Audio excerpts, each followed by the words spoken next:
అందరికీ నమస్కారం. నేను ఈరోజు 5వ అధ్యాయమైన కర్మసన్యాస యోగంలోని 18వ శ్లోకం చెప్పబోతున్నాను.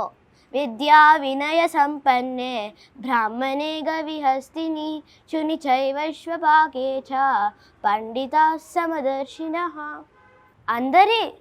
అందరినీ సమానంగా చూసేవాడు జ్ఞాన పండితుడు అని ఈ శ్లోకంలో పరమాత్మ చెప్పారు. పండితులు అంటే పాండిత్యం, సాహిత్య కౌశల కలిగిన వారు అని జనులు అనుకుంటారు. కానీ సమదృష్టి కలిగి ఉన్నవాడే పండితుడు. సమదృష్టిని కలిగి ఉంటే చదువు రాకపోయినా కానీ మహాపండితులైన సమదృష్టి లేనివారు అజ్ఞానులు.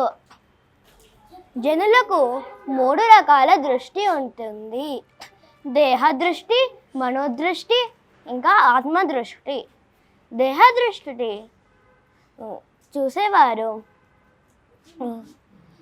వాళ్ళ దేహ సౌందర్యాల మాత్రమే చూస్తారు.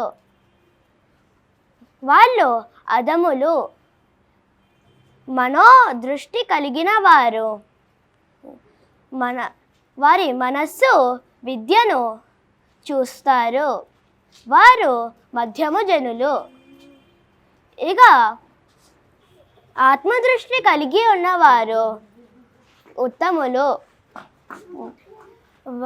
వారి ఆత్మను మాత్రమే చూస్తారు.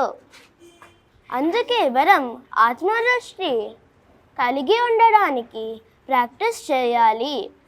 మనకు కళ్ళు, ముక్కు, చెవులు అన్ని అవయవాలను సమానంగా ప్రేమగా ఎలా చూస్తామో, ఒక్క అవయవానికి బాధ కలిగిన దాన్ని సరిచేయడానికి ప్రయత్నిస్తామో, అలాగే ప్రపంచమంతా ఒకటే ఆత్మ ఉన్నది. అందరినీ సమానంగా చూసేవారు మహాపండితులు అని ఈ శ్లోకంలో చెప్పబడింది. ధన్యవాదాలు.